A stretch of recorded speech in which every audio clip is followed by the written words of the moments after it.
кто сегодня к нам присоединился. Мы продолжаем серию вебинаров про высшее образование в Австралии. И сегодня мы будем говорить про прекрасный топовый университет Monash, который расположен в городе Мельбурн. Сегодня с нами участвует Наталья Коновалова, представитель Австралийской торговой инвестиционной комиссии при посольстве Австралии, Наталья Спайсер, представитель Monash University. Меня зовут Кристина, и я являюсь сотрудником компании, которая называется Бюро международных образовательных программ «Прямой разговор». Напомню нашим слушателям, что мы являемся официальными представителями данного университета и ряда других австралийских вузов и сотрудничаем с австралийским направлением уже с 1994 года. Многие из вас, кто зарегистрировался, наверное, видели, какие бонусы мы приготовили для потенциальных студентов непосредственно в университете Monash. И будем рады с вами поделиться информацией о том, как же поступить, как получить скидку на обучение, какие есть программы, почему следует выбирать именно этот университет, либо этот город, либо в целом, почему Австралия какая-то прекрасная страна, что она вам дает, какие возможности и перспективы.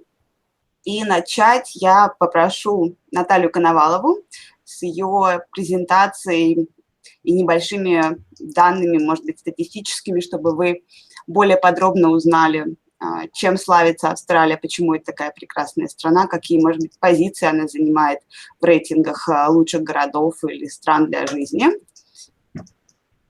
И Наталья, я переключу вас на главный экран. Отлично.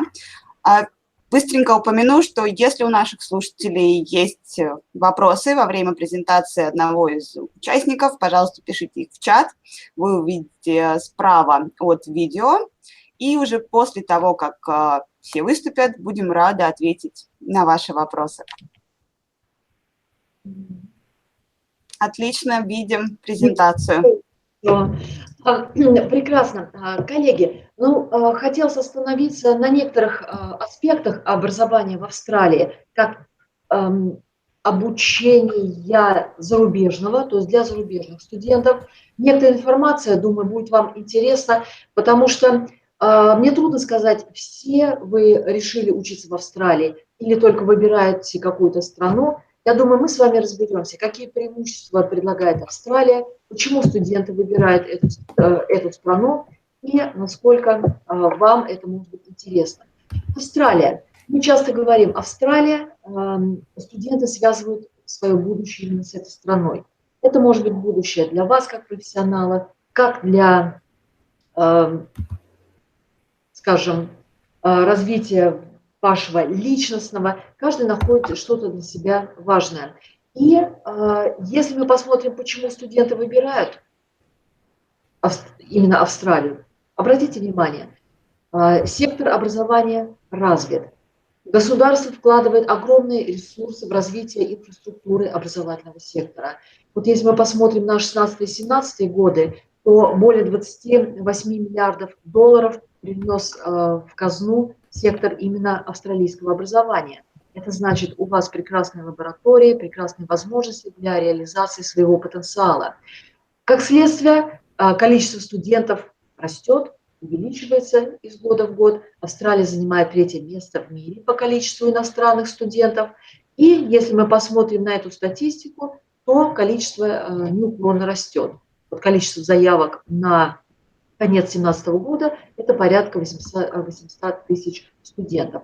Почему выбираем зарубежное образование? У всех свой мотив, свой аргумент. Тем не менее, один из запросов, который проводился среди студентов иностранных, почему они выбирают зарубежное образование, чем они руководствуются. Посмотрите, на первом месте это та дисциплина, которую они выбирают, это страна, в которой они будут учиться, и, безусловно, университет. Но обратите внимание, интересный момент. 93% студентов, которым задавали этот вопрос, отметили, что Австралию они выбрали как самую безопасную страну. Вы обратили внимание, и дальше я упомяну об этом. Безопасность выступает на первый план, и родители, сами студенты все больше задумываются, где комфортно учиться, где безопасно, где спокойно. Да, могут приехать родственники навестить студентов, да, может переехать семья в случае, если мы говорим о студентах докторантуры. Почему Австралия? Наверное, можно обратить внимание на следующий момент. Прежде всего, безопасность. Однозначно, Австралия – один из самых безопасных континентов. Признание дипломов. Все квалификации, все дипломы австралийских учебных заведений признаются в мире. Гибкие формы. Я покажу вам табличку, которая, не табличку, а такую схему, где вы познакомитесь, что из себя представляет система образования. Вы можете учиться в системе высшего образования в университете, не в университете. Вы можете поступать сначала в один сектор, скажем, профессионального образования, и по окончании дипломной программы переходить в университет. Учебные заведения Австралии предлагают бесплатную поддержку иностранным студентам. Студент защищен законом правительства Австралии. Если по какой-то причине он недоволен программой, вдруг программа закрылась, скажем, нет достаточного количества студентов, то студенту предлагают перейти на другой курс обучения, в другой институт, либо возвращают стоимость, собственно говоря, учебы, которую он оплатил. В общем, все это решается на уровне университета. И один из немаловажных факторов в том, что студенты имеют право работать во время учебы и остаться в Австралии на работу по окончании университета. Вот как выглядит система образования в Австралии. Ну, слева достаточно наглядно понятно, из школы вы можете поступить сразу в университет, это левая колонка, либо вы можете поступить в систему профессионального образования, где вы можете получить также и высшее образование, и по окончании, скажем, дипломной программы перейти в систему университета. Как вы видите, единая квалификационная система Австралии объединяет 10 уровней образования. Это очень важно понимать, в каком секторе, в каком сегменте вы будете обучаться. Все квалификации, которые привязаны к этой рамке, они прозрачны, они понятны. Любой работодатель, который читает ваш диплом, он понимает, какими компетенциями вы владеете, какая у вас квалификация, какую работу вы можете, собственно говоря, выполнять. Австралийскую квалификационную систему часто называют непрерывной. Непрерывной – это то, о чем я сказала. Вы выбираете, в каком секторе образования вы будете учиться, и вы можете спокойно переходить из одного в другой, в зависимости от того, на какой программе вы учитесь. Кроме того, вы можете посмотреть на сайте этой квалификационной системы, какие квалификации вы можете получить, какими компетенциями вы будете обладать. Я просто привела пример. Степень бакалавра. Вот как она описывается. Что требуется для того, чтобы поступить, чему вас научат и, по сути, что вас ожидает. Базовая квалификация для работы в определенной области. Австралия – прекрасная страна для обучения. 15 лауреатов Нобелевской премии. Возможность проводить глубокие исследования. Напомню, что Wi-Fi – это достижение австралийских ученых, черный ящик, бионическое ухо, бионический глаз. И, конечно, ряд дисциплин, которые очень высоко котируются в международных рейтингах. Ну и напомню, что 6 университетов Австралии входят в топ 100 университетов мира. Очень многие обращают внимание на рейтинги. Ну, можно привести в пример, тем не менее, обращаю ваше внимание, все-таки ориентируйтесь на вашу дисциплину, ориентируйтесь на тот предмет, который вы будете изучать. В зависимости от этого и, наверное, выбирайте все-таки университет, но, может быть, даже и страну. Если мы посмотрим на удовлетворенность студентов, насколько им нравится учиться в Австралии, как их встречают, очень высокие показатели. 92% иностранных студентов отметили, что им очень было приятно встретить. Почти 90% довольны, собственно говоря, проживанием в Австралии, комфортом проживания. 87% сказали, что получили очень глубокий опыт учебы, богатый, ну и поддержка. При выборе программы обучения, конечно, большинство студентов ориентируются на репутацию квалификации, самой программы, безусловно, системы обучения. И я напомню, что система образования Австралии входит в топ-10 в мире.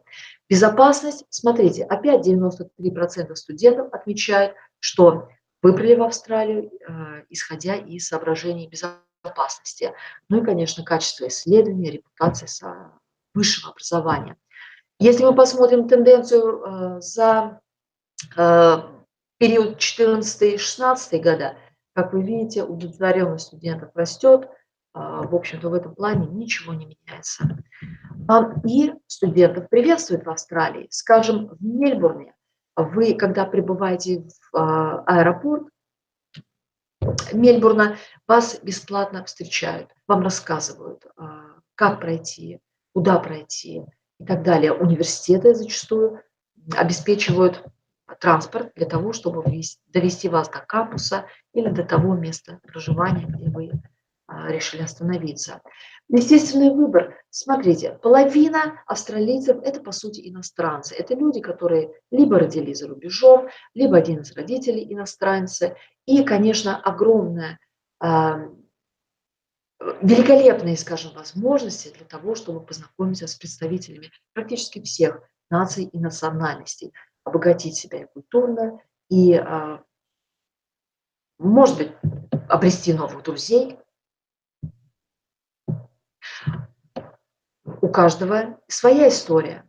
Я привела пример 2 отзывов наших российских студентов, которые сейчас обучаются в университете Monash. И мы также заметили, что они обращают внимание на репутацию университета Monash, на высокие рейтинги. Если мы посмотрим на комментарий Никиты Краснова, ему как раз ближе многонациональность университета. Это как раз возможность познакомиться с представителями разных национальностей. Это возможность обогатить свою профессиональную сеть контактов и возможности. Австралия – профессиональный опыт. Когда мы выбираем страну обучения, наверное, мы все-таки немножко также ориентируемся на ее сильные стороны. Напомню, что, и это не секрет, Россия и Австралия – это ресурсные страны. Как следствие, все, что связано с ресурсами, это нефтегазовая отрасль, это горнорудная промышленность, это сельское хозяйство. Эти индустрии очень хорошо развиты в Австралии. Как следствие, университеты предлагают много программ, и есть возможность получить прекрасный опыт работы в этих секторах, как поработать, так и получить, может быть, какой-то исследовательский опыт. Посмотрите, сельское хозяйство, горная промышленность, работа этих секторов на 40% превышает показатели в среднем по миру.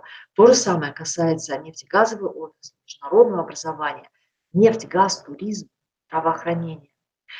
Кроме этого, если мы говорим об экономике штата Виктория, здесь прекрасно развиты такие направления, как информационные технологии.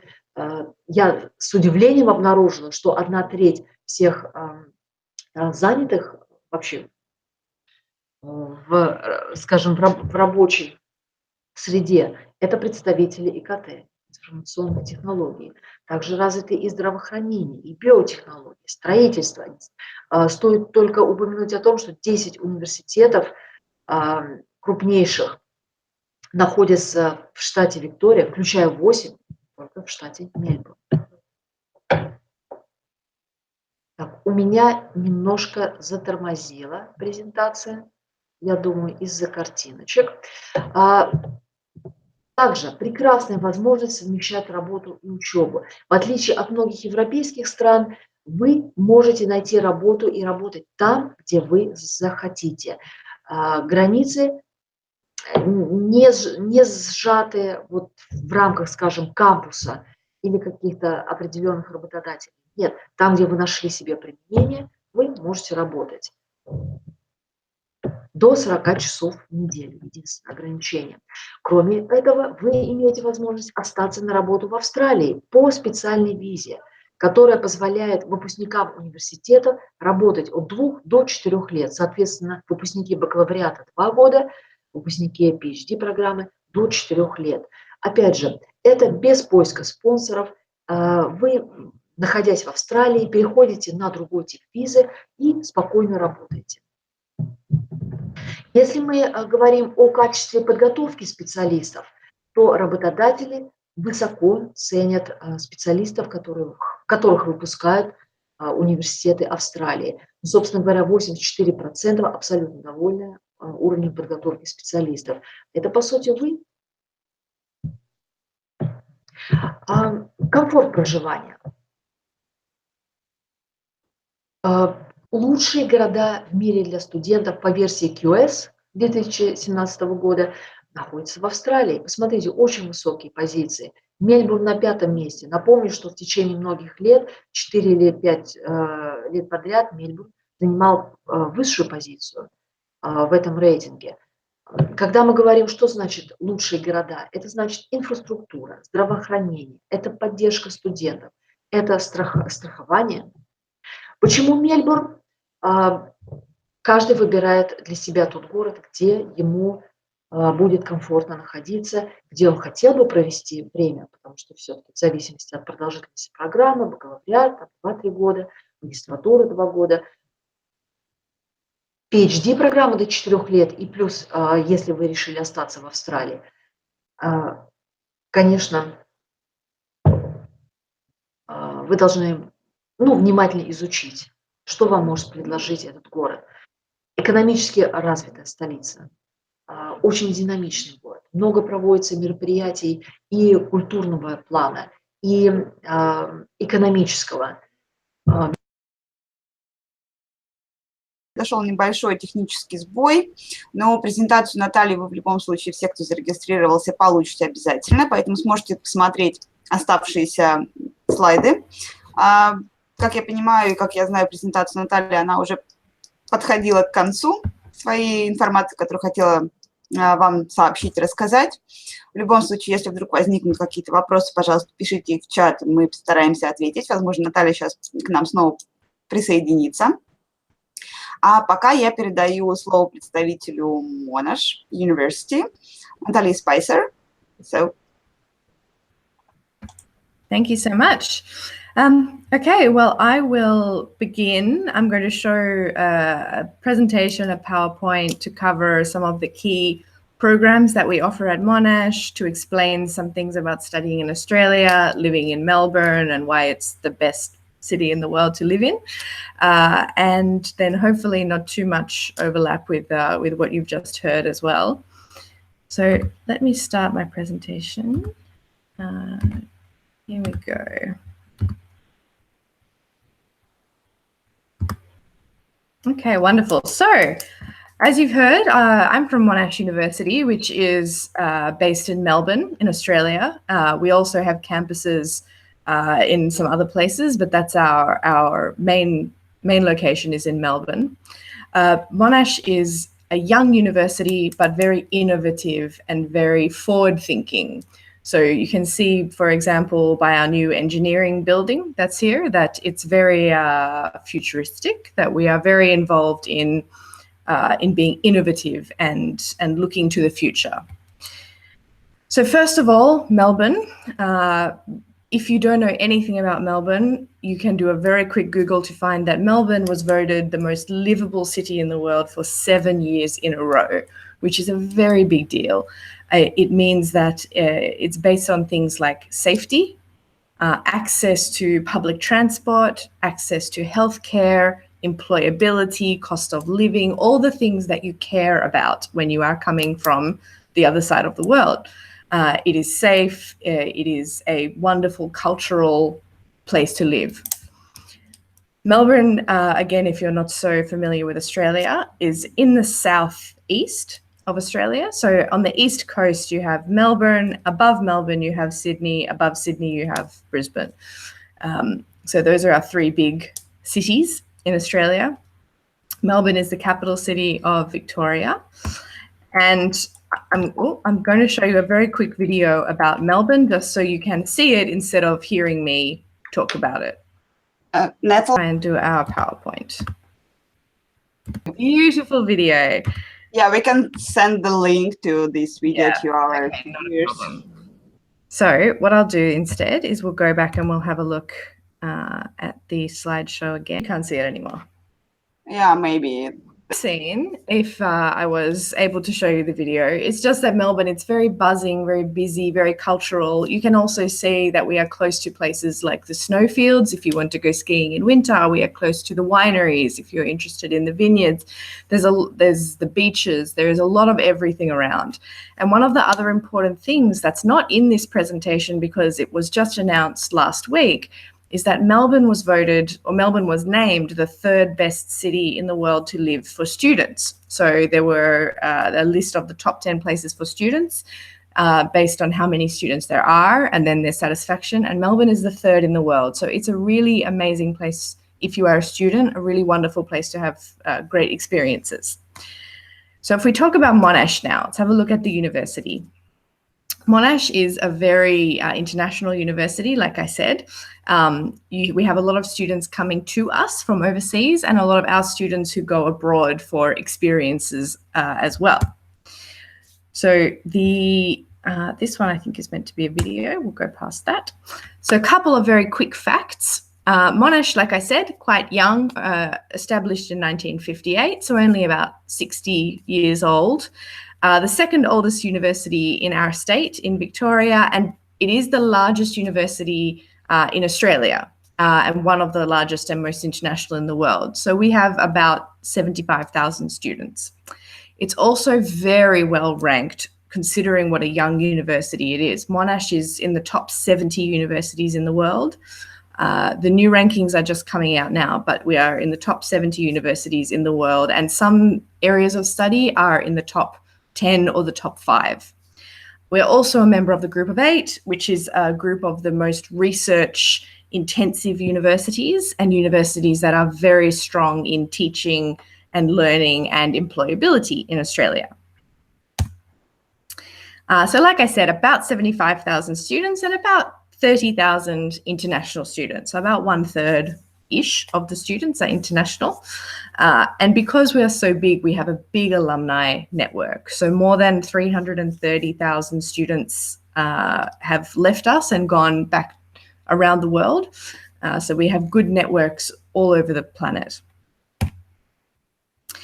Now, a couple of things when we start to talk about employability. So rankings are important for people to understand, you know, how well known is a university? Will my employer recognize my university?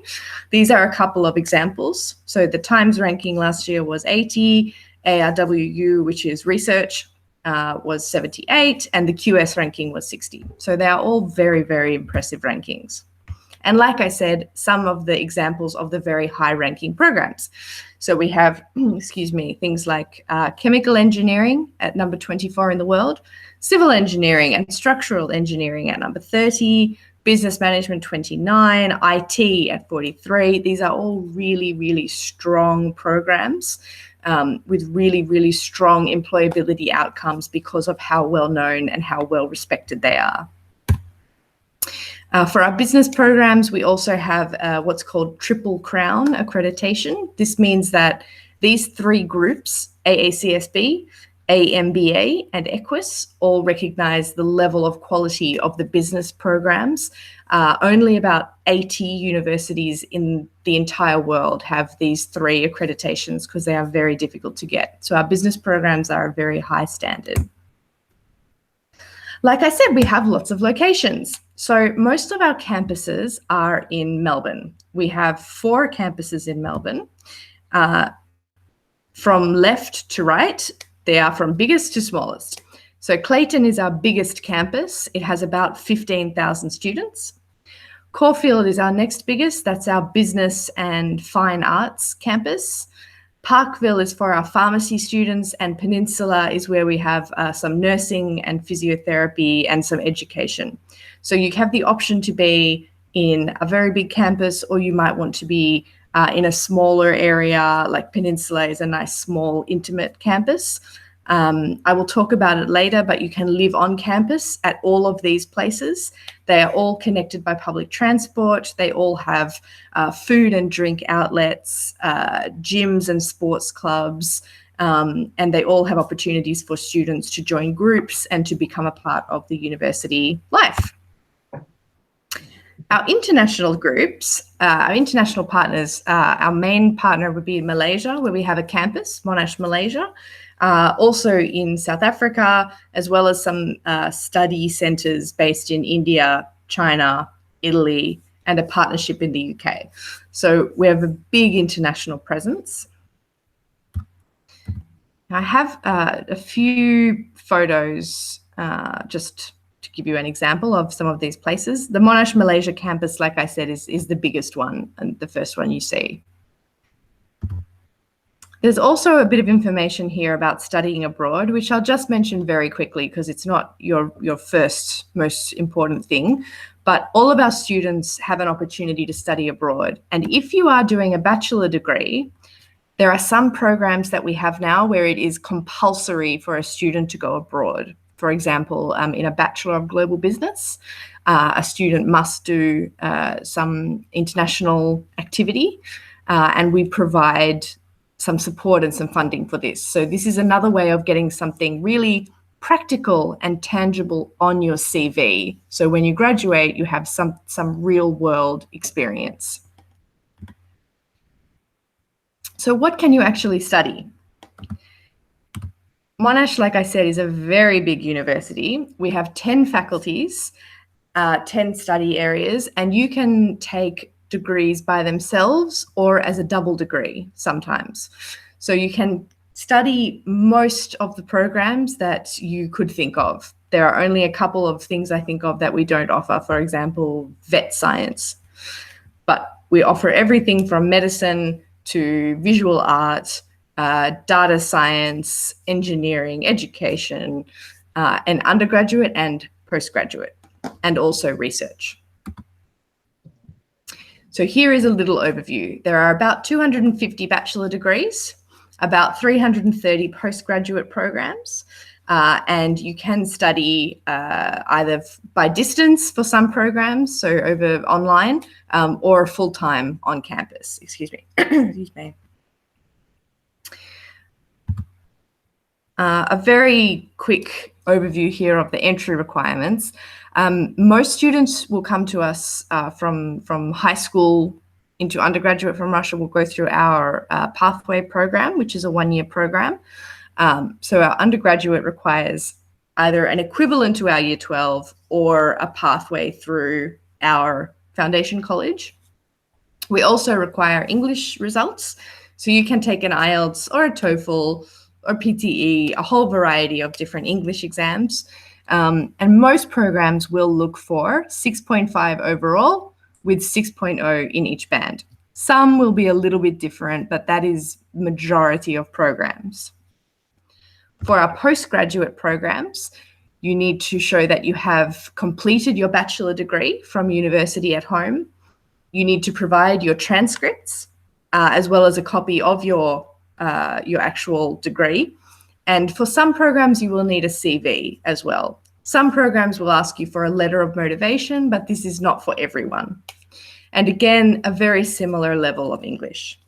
So in general, I would say to students that the most important thing is that you have your degree and your transcript, your English and your ID. And apart from that, you don't need a lot more. We won't ask you for things like interviews most of the time.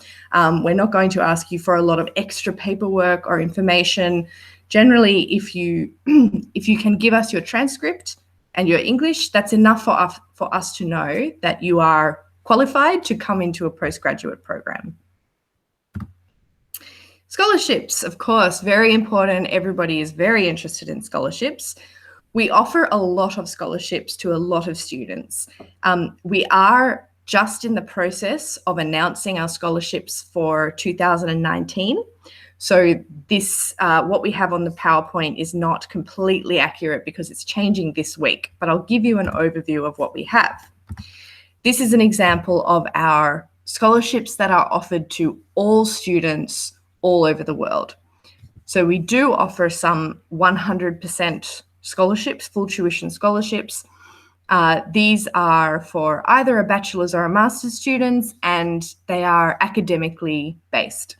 you'll need a very high GPA to apply for this. So from your high school or from your undergraduate degree, you would need to be in the sort of top 10% of students. And then, excuse me, for our other scholarships, these are also academic scholarships, but they are partial scholarships. So we offer quite a lot more of these. On top of this, which will change, we will give everybody information about this soon.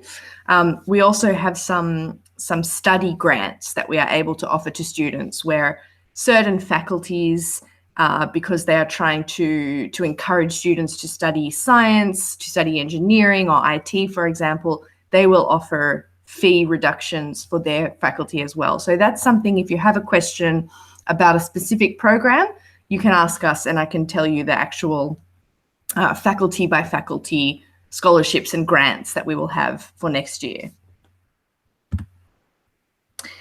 This is an example of one of our campuses. So we have Monash Caulfield campus, our second biggest campus. There's a little map here. So you can see it's quite a large campus. This campus has about 10 to 12,000 students on it. So it's a very large campus. It's very close to the centre of Melbourne. It's about 3 train stops from the middle of the city. So if you'd like to live in the city, very easy. If you'd like to live on campus, that's also very possible. It's a very central area. There's another view here to give you an idea of how big Melbourne is. We are about 4 million people in Melbourne, so quite a large city, considering Australia is only 23 million people. And there's another photo of the campus. And just a few highlights of some of the new buildings and the new architecture that's there. The most important one to show you is probably Clayton, which is our biggest campus. Caulfield does have some of our IT programs and computer science, but most of our programs that our Russian students are generally interested in, such as engineering, these are at Clayton campus. So this is our biggest campus with about 15,000 students. You can see it's a lot bigger than Caulfield. A few examples here of some of our facilities. So what we've got in the middle on the top here is one of our 360-degree areas called Cave 2, where a lot of our engineering students can go in using VR goggles, and they can bring up blueprints or plans of buildings or bridges or things they are creating and basically walk through them and around them. And it really helps them develop and visualize what they're creating. On the bottom, you can see this person skiing. This is some research into aerodynamics, which is again from our engineering students. And then we also have a car here, which is a similar thing where we have some students who from all different engineering disciplines do work with cars, racing, working on everything from the mechanics of the engine to the aerodynamics of the build. So bringing all different types of students together to work on solving a problem. These are a few more of the facilities that we have. We have research facilities because we have a lot of our medical programs you can see on the top. We also have just a lot of centres of excellence, they are called, where we have funding given to us through government or international grants to carry out research in certain areas. So this can be environmental science is quite a big area for us, as well as traditionally medicine. And this is a big thing that really contributes to a lot of the amazing facilities at the university.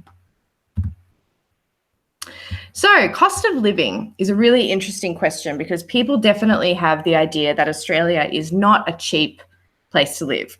And that's not entirely wrong. Australia is not a cheap country. Melbourne is not a cheap city.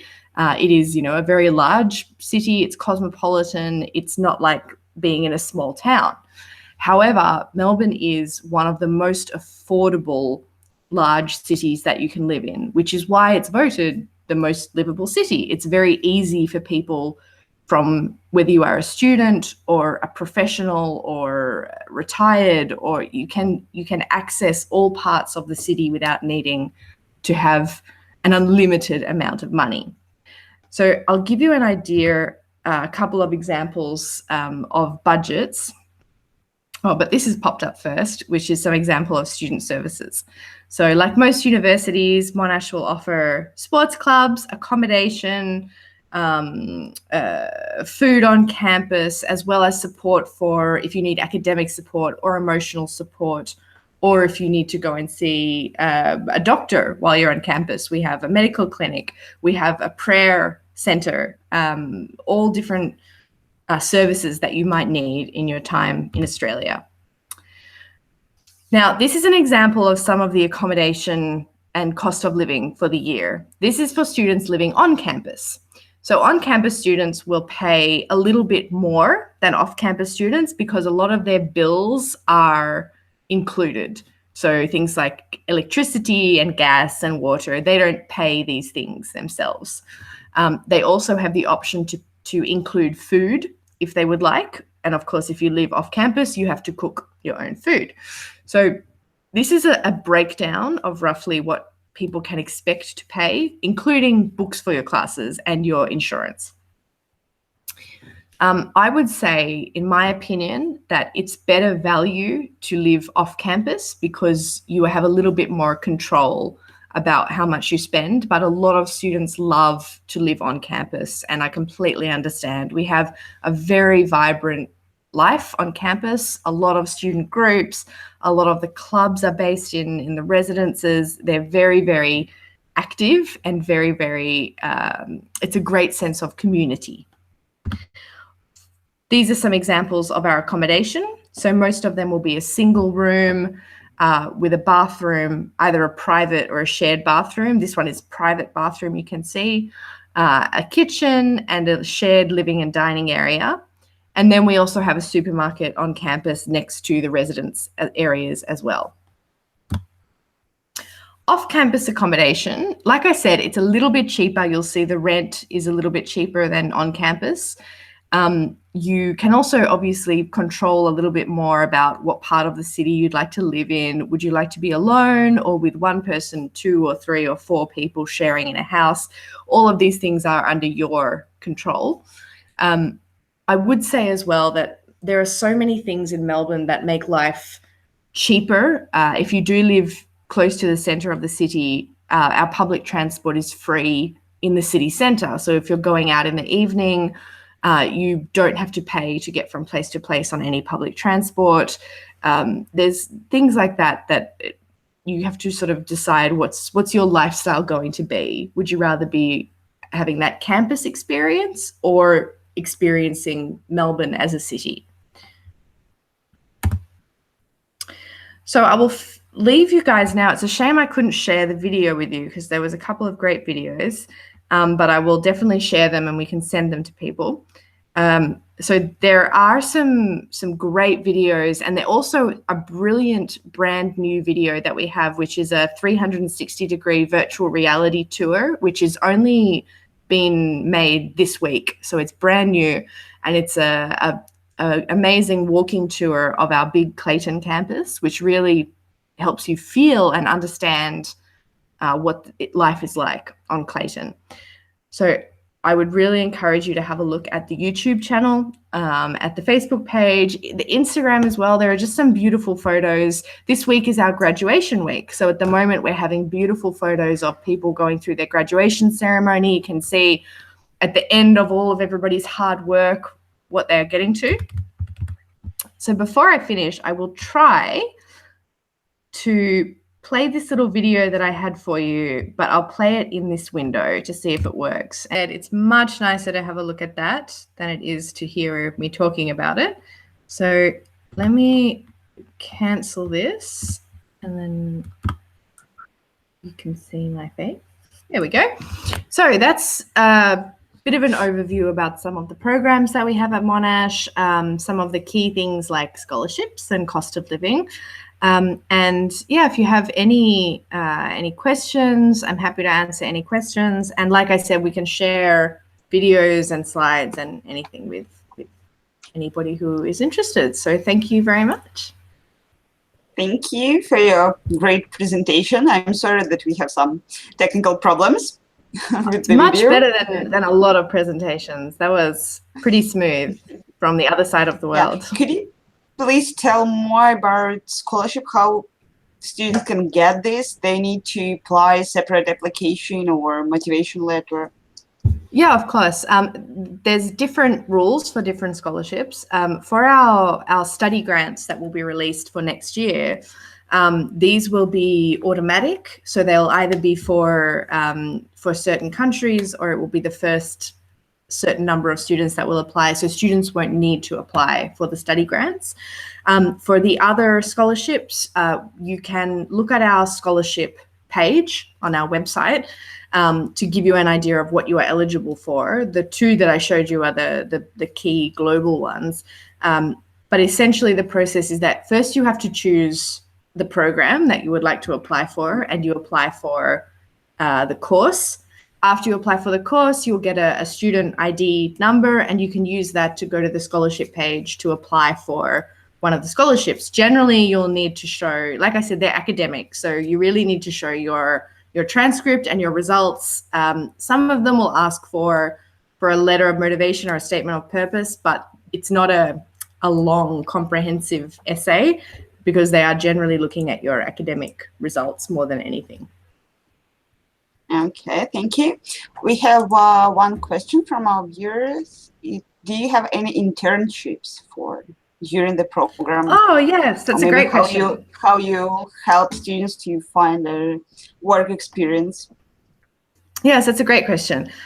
So most of our programs now, especially undergrad programs, will have internships that are built into them. So if you look at the courses or the website, a lot of them will call it work integrated learning, which is an internship essentially.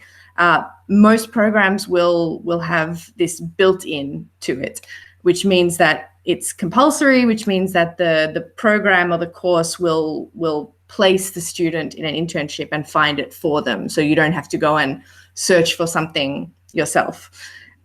That's pretty standard in most of our programs, especially, if you think of something like any health sciences, you have to do this kind of thing, education, of course, but even our programs, like our engineering programs, we have some onshore in Australia and then some overseas internships. The Faculty of Law, they also will do some opportunities for students to do some internships offshore. But every program will allow you to do an internship, and most of them will have it built in as part of the program as well. And then there are some options where you can do one, and some degrees will let you do more than one internship. For example, the global business that I mentioned earlier, that one will let you do one or two internships if you would prefer to do more work practice as opposed to another course at the university. This will be paid internships or unpaid? Most of them are unpaid, which is it's the Australian way, is that most internships are unpaid. Some of them, sometimes the internships will be paid, but it's not very common. What the other thing, though, that I didn't mention, about being paid, is that there are, in Australia, you do have the option to work while you study, which I think was covered before. But with your 20 hours per week that you can work while you study, you're able to make a very decent amount of money, even considering Melbourne is a big city and it's not, the cheapest place to live. The minimum wage in Australia comes to about $14 per hour. So even if you are doing a basic job like a McDonald's or a Starbucks or a supermarket, it's not difficult to make good pocket money for your weekends or to cover your bills. So most internships through the university won't be paid, but for students to actually get some work experience, first of all, your visa will let you work off campus. And you also it's not very difficult to find a part-time job, and they do pay very well compared to a lot of other countries where students are on student visas. Okay, thank you. We have another question. Is there any upper age limit to apply to the university, from Alexander? No, not at all. There's, as long as you are qualified for a program, it's not a question. We have a minimum age limit for students who are under 18, but as long as you have the qualification or the experience, it doesn't matter if you are 18 or 38 or 68. Okay. And another question about deadlines. Do you have any deadlines, and when it's better to start to apply or prepare your documents? And how long it takes for admissions to make a decision about your application? Most of our programs don't have like an application window. Some of them, for example, medicine will have an opening and a closing period. Most of our programs, you can apply whenever you like, and because the entry is not competitive, you can apply, and as long as you meet the entry requirement, you will be offered a place in the program. So it's only on programs where there is a limited number of students, which is normally things like medical programs, sciences, pharmacy, nursing, where they will have a cutoff because the program is full. But you could start an application today if you wanted to start in July this year, or you could start an application today if you wanted to start in February next year or July next year. You can apply as soon as you like when you have your transcript or your results. So a lot of students would like to have that certainty that they have an offer waiting for them, even if they finish high school and they want to take a year to travel or a year to work. They can apply now and know that this is waiting for them for 2020. So you can start as early as you like. And we will keep accepting applications until either it is full or really until the last minute that it's possible that you'd be able to get a visa. So for February, I wouldn't recommend anybody should apply really after November. That's probably pushing it a little bit. But in terms of the response, most of our students will get a response from our admissions team within probably about 7 to 10 days. And then it will depend if it is a program with an interview, or we have to talk to faculty, or we ask you for some more information for some reason. But you should get your first response from us in about 7 to 10 days. Okay. И я также хотела бы напомнить нашим слушателям, что при подаче через нас, как официальных представителей, вы освобождаетесь от уплаты регистрационного сбора, и мы также имеем право заверять все ваши документы, подлинность ваших документов своей печатью, соответственно, и отправлять все это в университет, тем самым упрощая вам этот процесс поступления и немножко его ускоряя. Поскольку, как вы видите, мы общаемся напрямую с региональным менеджером, который сотрудничает с Россией и странами СНГ, а не с общим admissions, потому что, как вы видели, почти 70 тысяч студентов, и, естественно, всем сложно ответить, если вы подаетесь напрямую. Yeah, we have another question from Alexander. I will post this question in the chat box. Can you see it? Sure. Okay, so the question about whether you can bring family when you travel overseas, which again is a very common question. Not everybody is 18 and single. A lot of people are married or have children or partners. If you are a student on a student visa, you can certainly apply for your spouse or your children to come with you when you are studying. The visa, I would have to defer back to Natalia. The visa is a spouse visa. And it does mean that when you are studying, your partner is allowed to be working, essentially, so they can show that they are, they are going to work, they are going to be doing something in Australia while you are studying. It's generally it's not uncommon, especially for people who are coming for a long period of time, a 3-year degree or a PhD, for example. They want to bring their whole family with them. So there is an opportunity to apply for a visa for your spouse or for your children. Да, я также еще...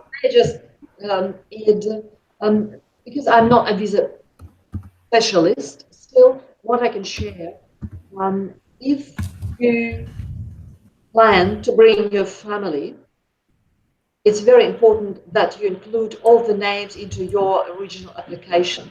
Even if they don't come to see you, it's easier because otherwise it'll take an extra step to process and it's really hard. So that's an important aspect to mention.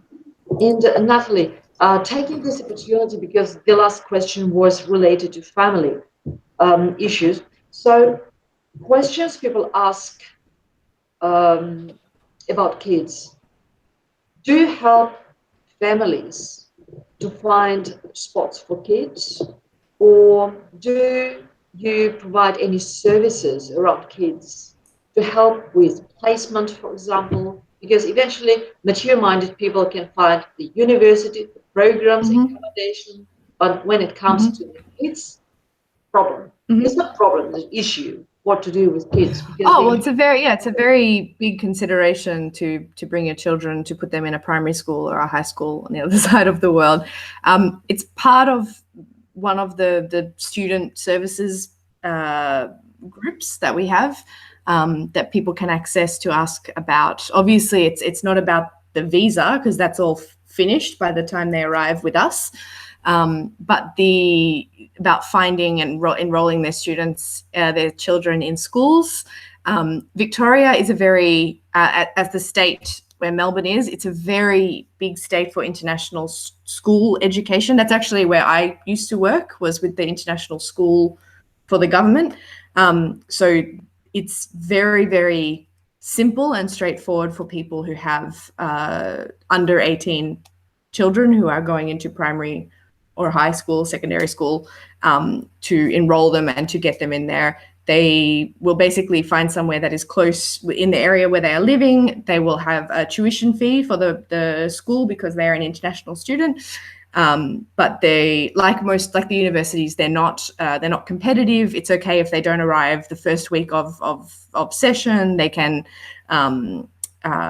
they make it very easy for students to bring their children out to Australia with them.